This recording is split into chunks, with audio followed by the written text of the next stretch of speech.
이화영 경기 평화부지사, 네. 이재명 지사 때 평화부지사를 해갖고 대북 관계를 총괄을 한 사람 아닙니까? 네.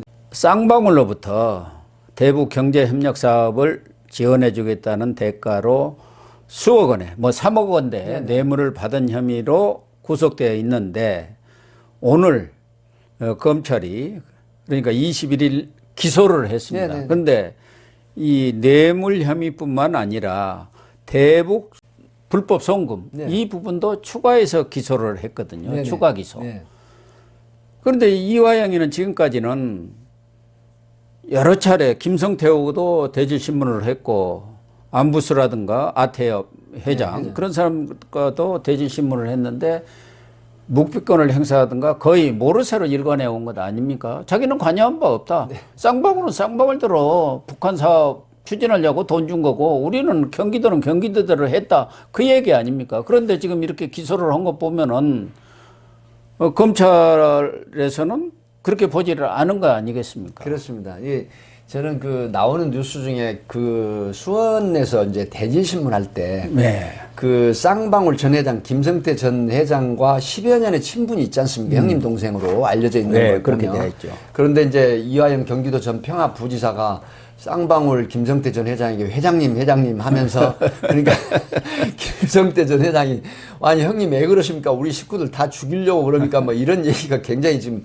와닿는데, 사실 800만 달러 중에 500만 달러는 북한의 그 스마트팜 이런 이제 그 사업 지원금이지만 300만 달러는 방북 비용이다 이재명 대표의 이런 부분들인데, 지금 굉장히 아직까지도 이런 부분에 부인을 하고 있고, 또 변호인 측을 통해서 그 반박 성명을 뭐 내기도 하고 이런 형태거든요.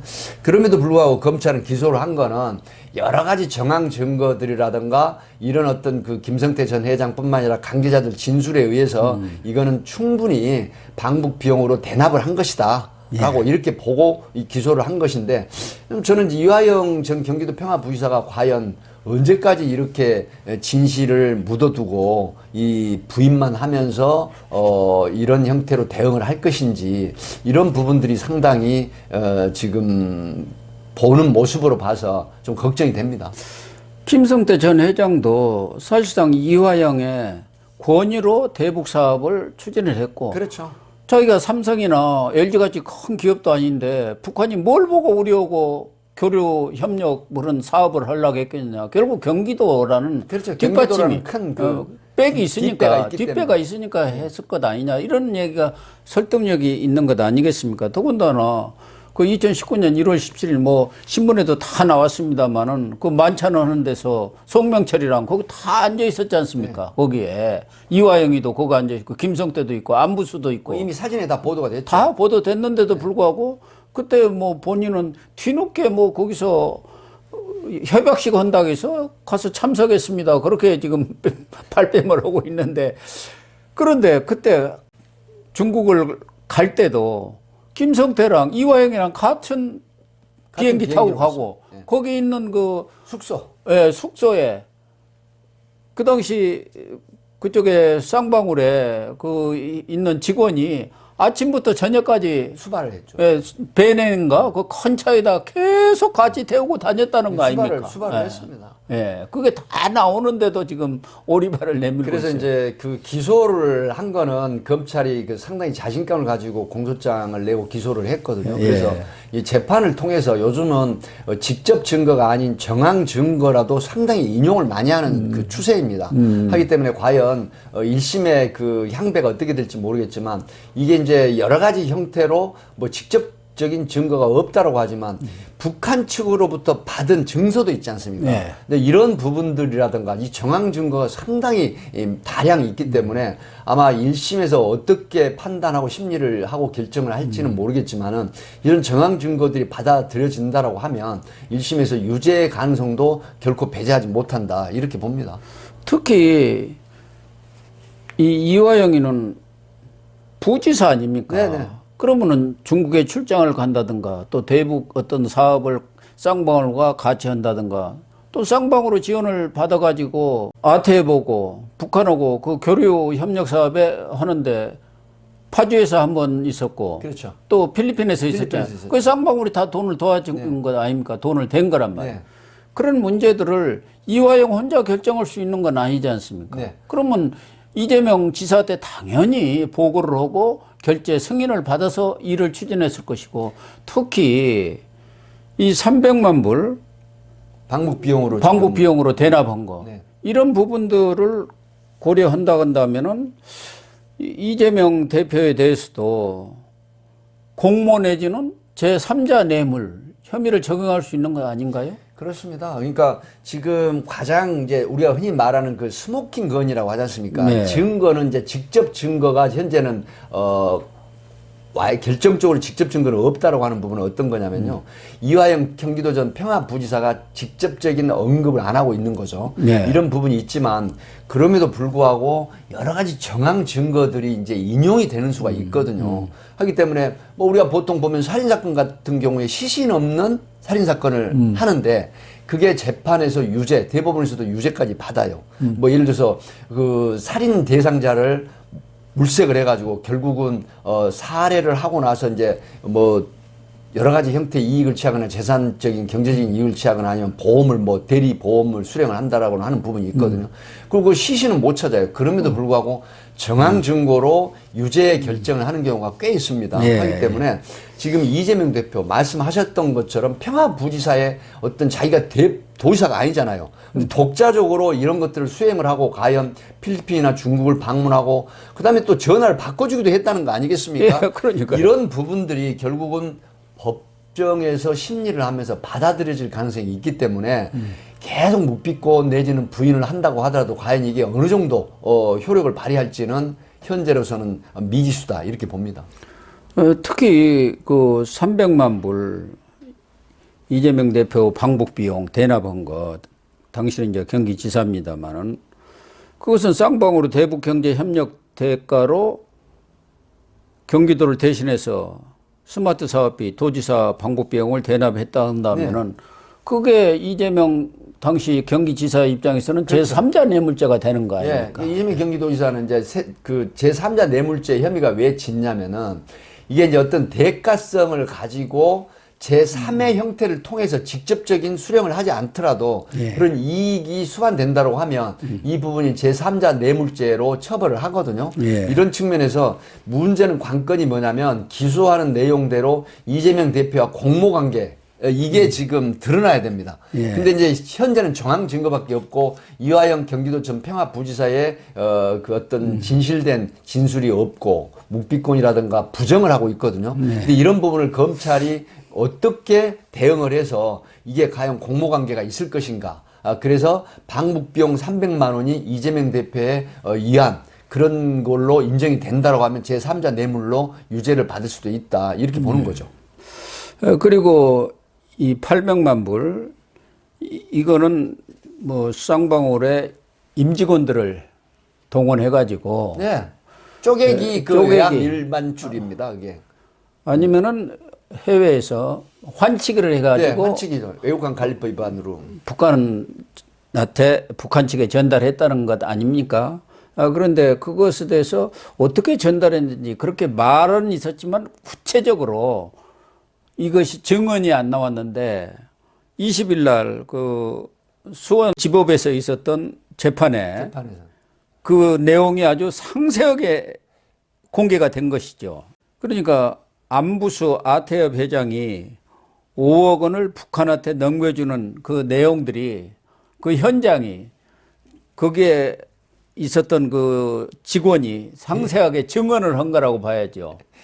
지금까지는 주었다, 넘겨줬다는 것만 있었지 그게 어떻게 구체적으로 넘어간 부분까지는 얘기가 안 나왔었는데 이건 전체적인 액수로 봐서는 뭐 적은 부분입니다만 이렇게까지 북한이 철저하게 챙겨갔구나 하는 느낌을 주더라고요. 네, 북한이 이제 그래서 지금 아침에 핫한 뉴스 중에 하나가 개숙입니다. 개숙. 예, 계속이. 그러니까 돈을 받아가지고 이 돈이 정확하냐 이걸 네. 북한에서 받는 돈을 개숙에 집어 넣어가지고 확인을 한 부분이 나오거든요. 예. 근데 이런 부분들이 과연 그 허위로 증명이 됐을까 하는 부분은 의구심이 있죠. 그래서 이게 상당히 팩트다 이렇게 보는 거기 때문에 구체적으로 전달 방법도 돈 수령하는 방법들이 묘사가 된 거거든요. 그래서 이런 것들이 결국은 제가 볼 때 상당히 큰 비중으로 작용을 할 것이다. 그래서 이런 부분이 명확하게 북한 측에 돈 전달하는 방법으로도 확인이 되는 이런 부분이 결국 유죄의 어떤 단초가 될 가능성이 높다라고 이렇게 보는 것이죠.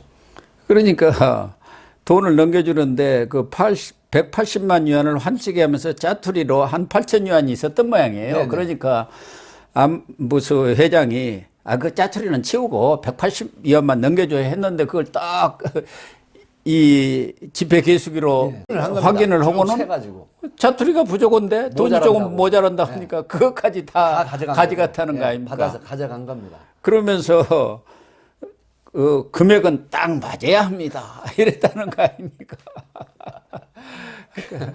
그런 부분들이 어떤 우리가 영화나 드라마의 뭐 그 시나리오 대사 같긴 한데 그런 부분들이 있었던 사실이기 때문에 이게 이제 법정에서 나온 거지 않습니까? 이런 부분들 앞에서 제가 말씀드린 모든 정황 증거들이 한 곳을 가리키고 있습니다.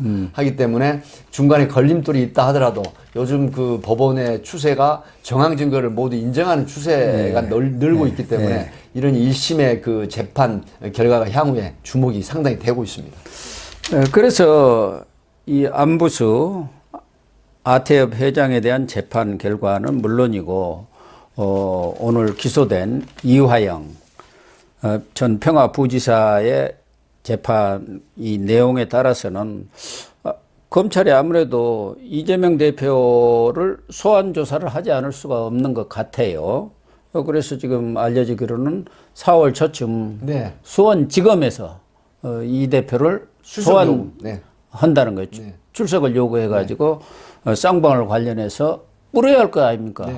거기에 이화영이라든가 김성태가 증언한 여러 내용들도 있고 안부수는 또 말할 것도 없고 그런 부분에 대해서 그 최고 책임자는 궁극적으로 이재명 다시 경기지사 아니었습니까? 그러니까 이재명 대표한테 소환을 해가지고 다 확인하지 않을 수가 없는 거죠. 그렇죠. 그동안의 혐의에 대해서 이제 과연 결재권이 아닌 쪽에 일어난 일들이 이제 있지 않습니까? 그렇기 때문에 수사라고 하는 부분은 최종적인 결재 라인, 결정권자를 상대로 이제 조사를 해서 전체적인 윤곽을 파악을 하는 것이거든요. 그래서 이런 부분들이 결국은 재판에 어떻게 작용할지 모르겠지만 수원지검에서는 아마 강도 높은 그런 조사를 할 걸로 예상이 됩니다. 왜 그러냐면 아마 제가 볼 때는 이 피의자 신문 조서 작성 자체가 아마 꽤 오랜 시간 또 방대한 분량의 질문을 할 겁니다. 근데 거기에 대해서 또 이재명 대표가 뭐 그냥 진술서 간단 몇 장의 진술로 대응을 할지 묵비권을 행사할지는 모르겠지만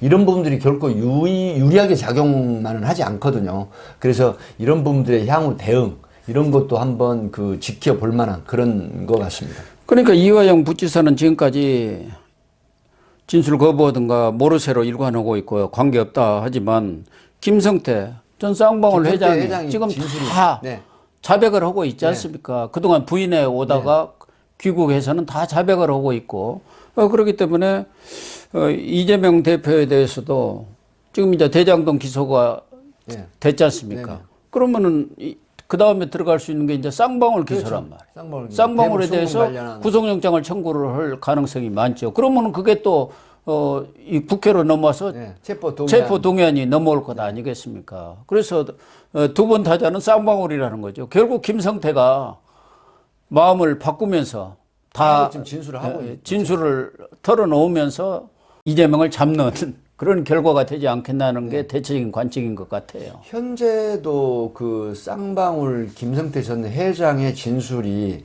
여러 가지로 이제 수사를 하는 검찰 쪽에는 유의미한 그런 걸로 작용을 하고 있거든요.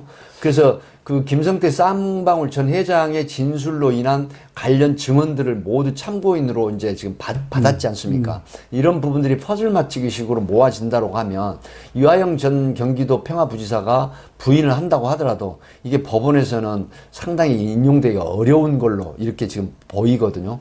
하기 때문에 뭐 이재명 대표의 그 공모관계라든가 최종 결정권자로서의 어떤 그런 어떤 내용이 과연 어떻게 지금 법원에서 판단이 될지 이런 것도 한번 지켜봐야 될 것 같습니다. 저는 하나 뭐 검찰에서 그런 자료들을 갖고 있지 않겠나 하는 게 이재명 대표는 김성태하고 뭐 전화한 적 없다는 건데 그 선양에서 그 술자리에서 바꿔줘 갖고 전화를 했다는 거 아닙니까? 또 강남에 그 뭐 룸사롱에서 또 한번 전화를 했다는 거예요. 그때 비비안 인수해 갖고 축하 자리에서. 그러면 그런 자료들은 이게 이 통신조회하면 다 나오는 거 아닙니까? 근데 이제 이거는 제가 한 가지 말씀을 드릴게요. 지금 김성태 전화나 아니면 이화영 전 지사나 다른 사람이 전화를 바꿔줬다고 하더라도 통화 내역은 나중에 수사 결과를 보면 통신조회나 통신사실에 보면은 이재명 지사는 안 나옵니다. 거기에. 이제 바꿔줬기 때문에 그러나 통화 시간은 나오거든요. 그러니까 통화. 근데 과연 그 통화 시간에 이화영 지사는 아니 내가 이재명 대표랑 통화를 했다. 김성태 전 쌍방울 회장을 바꿔준 사실 없다. 이렇게 지금 해버리면 그렇게 그거는 되겠죠. 좀 무의로 끝나거든요. 그래서 그런 부분은 사실은 정황 증거로도 채택이 안 됩니다. 예를 들면 이재명 지사가 직접 대표가 그 당시에 직접 전화를 했다면 그게 딱 나오는데 본인의 전화나 이건 바꿔준 거란 그렇죠. 말이에요. 그러니까 저쪽에 나 받은 바 없다. 네, 그렇게 지금 분명히 또 그렇게 아마 부인을 할 것이고 이화영하고 나하고 통화했는데 그렇습니다. 그러면 네. 할 말이 없는 네, 거죠. 그런 부분은 제가 볼 때도 정황 증거로 검찰이 넣지 않을 가능성이 높습니다. 아 그렇군요. 네. 저는 그런 거 다 검찰에서 확보하고 있을 텐데 그런 생각도 했는데 어쨌든 이 쌍방울도 수사가 거의 마무리 단계에 들어가서 이재명 대표만 소환 조사를 하면은 이제 수사는 마무리되고 마무리되면서 이제 법정 싸움으로 들어가는 법정 것이죠. 절차로 들어가지 않겠나 그렇게 보여집니다. 네, 시청자 여러분, 오늘 방송은 여기서 마치도록 하겠습니다. 시청해 주셔서 감사합니다.